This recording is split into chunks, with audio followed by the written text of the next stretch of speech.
Kingdom Come Deliverance 2 arrived with a bang.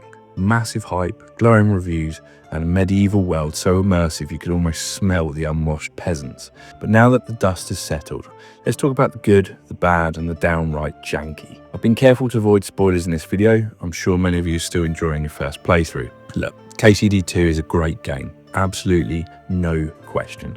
The depth, the dedication to realism, the attention to historical details, it's all there. If you want to live the life of a medieval page to a nobleman getting stabbed by bandits at every turn, then this is the game for you. Warhorse Studios have delivered an exceptional game with the budget they had, but that small budget of about $40 million has meant there are flaws in the game, and I'd like to take a little bit of time to talk about them.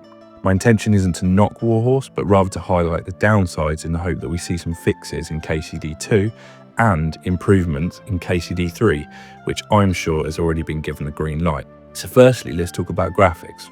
Warhorse has done a phenomenal job with their custom build of the CryEngine. While it doesn't have all the latest bells and whistles, the game does look incredible. Draw distance is much improved from KCD 1, the textures are really good, and the lighting on the whole is superb.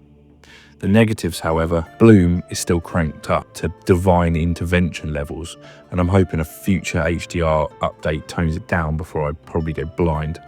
The lighting in some of the dark areas can be really dark, making it impossible to see anything. The rain and lightning inside the buildings is a little off-putting, but I'm sure they will patch that soon enough.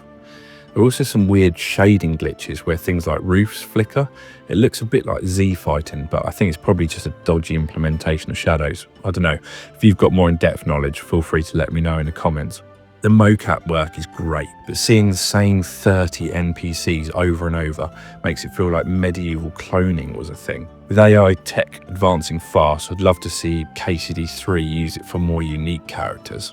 However, I've fought bandits, thieves and corrupt nobles, but nothing in KCD has challenged me more than the stairs.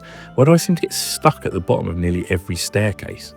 Hans and Henry's voice actors, Luke Dale and Tom McKay respectively, have done a cracking job. They really delivered this time around, but some of the other voice acting is pretty awful. So don't bother looking anywhere else yet.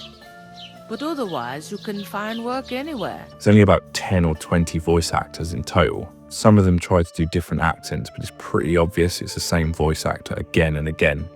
But again, on the limited budget they had, it's an impressive job. The repeated characters and voices can temporarily pull you out of the immersion, but the world building and storyline is so good, they just pull you straight back in. Hardcore mode, when it arrives, will deliver even more immersion for those that want a more challenging experience. No quest markers, limited HUD, and even more masochistic save system. Personally, I can't wait for another playthrough in hardcore mode. Overall, the performance is exceptional. It's a really well optimized game. I see people on low-end hardware saying that they're having a really playable experience, and Warhorse should be really proud of that. We've seen so many games lately that are plagued with crappy performance. There's so much that other studios can learn from KCD 2. Warhorse had a vision for this game, and they've stuck to that, even at the risk of turning away many casual gamers.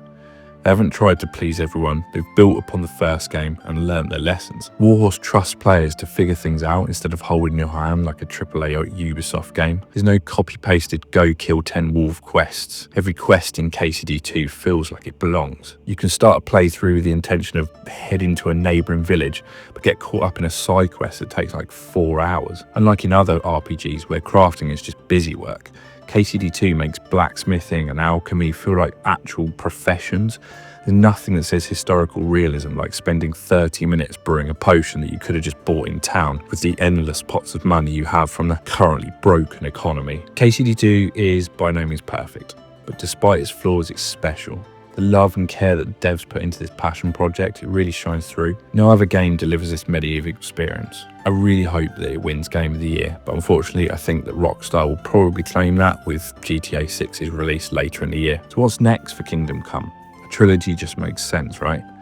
KCD 3 needs a bigger budget, more unique NPCs and a bit tighter combat. Just please, Warhorse, don't move it to Unreal Engine 5. And now that we're past the launch hype, how are you feeling about KCD 2? Does it hold up or are the cracks starting to show?